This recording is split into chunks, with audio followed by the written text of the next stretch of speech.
नए काबिल रहायश दुनियाओं की तलाश के दौरान bio engineering corporation alive foundation का एक प्रोब एक ऐसे कॉम्ट को दरियाफ्त करता है जो सिम्बियोटिक लाइफ फॉर्म्स से भरा होता है। प्रोबी 4 नमूनों सैंपल्स के साथ जमीन पर वापस आता है, लेकिन एक नमूना भाग निकालता है जिसकी वजह से जहाज मिरी में क्रैश हो जाता है। लाइफ फाउंडेशन बाकी 3 नमूनों को सैन फ्रांसिस्को में अपनी रिसर्च फैसिलिटी ले जाती है, जहां उन्हें पता चलता है ये सिम्बियोट्स ऑक्सीजन लेने वाले होस्ट्स के बगैर जिंदा नहीं रह सकते और अक्सर होस्ट्स इस सिम्बियोसिस को कबूल नहीं कर पाते और मर जाते। इन्वेस्टिगेटिव जर्नलिस्ट एडी ब्रॉक अपनी मंगेतर एन वेंग के पास मौजूद एक खुफिया डॉक्यूमेंट में इन इंसानी ट्रायल्स के बारे में पढ़ लेता है। एन एक वकील होती है जो लाइफ फाउंडेशन का केस लड़ने की तैयारी कर रही होती है। एडी इन ट्रायल्स के बारे में लाइफ फाउंडेशन के सीईओ कार्लटन ड्रेक से सवाल करता है, जिसके नतीजे में एडी और एन दोनों की नौकरी चली जाती है और एन एडी से रिश्ता खत्म कर लेती। 6 महीने बाद ड्रेक के सिम्बियोट्स में से एक लापरवाही की वजह से मर जाता है। ड्रेक की एक साइंटिस्ट डोरा स्कर्ट एडी से राब्ता करती है क्योंकि वो इंसानी ट्रायल्स से परेशान होती है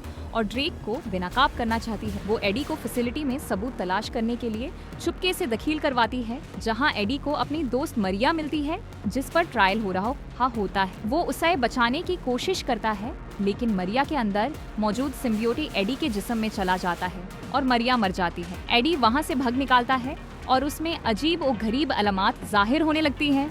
वो मदद के लिए अने और उसके नए बॉयफ्रेंड डॉक्टर डैन लुइस से राब्ता करता है। स्कर्ट की गद्दारी का पता चलने पर ड्रेक उसे आखिरी बचे हुए सिम्बायोट के साथ छोड़ देता है, जिससे दोनों मर जाते हैं। अब सिर्फ वही सिम्बियोट बचा होता है जो एडी के जिस्म के अंदर है। ड्रेक अपने मर्डे आहान को एडी से सिम्बियोटे वापस लाने के लिए भेजता है, लेकिन वो सिम्बियोटे एडी के जिस्म के चारों तरफ एक खौफनाक मखलूक की शिकाल में जाहिर होता है और हमला आवारों का मुकाबला करता है। वो एडी को अपना तारुफ वेनम के नाम से करवाता है और बताता है कि उनका कॉमेट ऐसी दुनियाओं की तलाश में है जहां सिम्बियोट्स लोगों पर कब्जा कर सके और उन्हें खा सके। एडी अपने पुराने बॉस के ऑफिस में दखील होकर ड्रेक के जुर्म के सबूत देता है, लेकिन स्वॉट ऑफिसर्स उसे घेर लेते हैं। वो सिम्बियोट की ताकतों का इस्तेमाल करके वहां से निकाल जाता है। अने एडी को डैन के पास ले जाती है, जहां उन्हें पता चलता है कि सिम्बियोट एडी के अंदरूनी अज्जा ऑर्गन्स को नुकसान पहुंचा रहा है। एडी को पता चलता है कि सिम्बियोट की 2 कमजोरियां हैं, तेज आवाज और आग। हालांकि वेनम का दावा होता है कि वो ऑर्गन्स के नुकसान को ठीक कर सकता है, लेकिन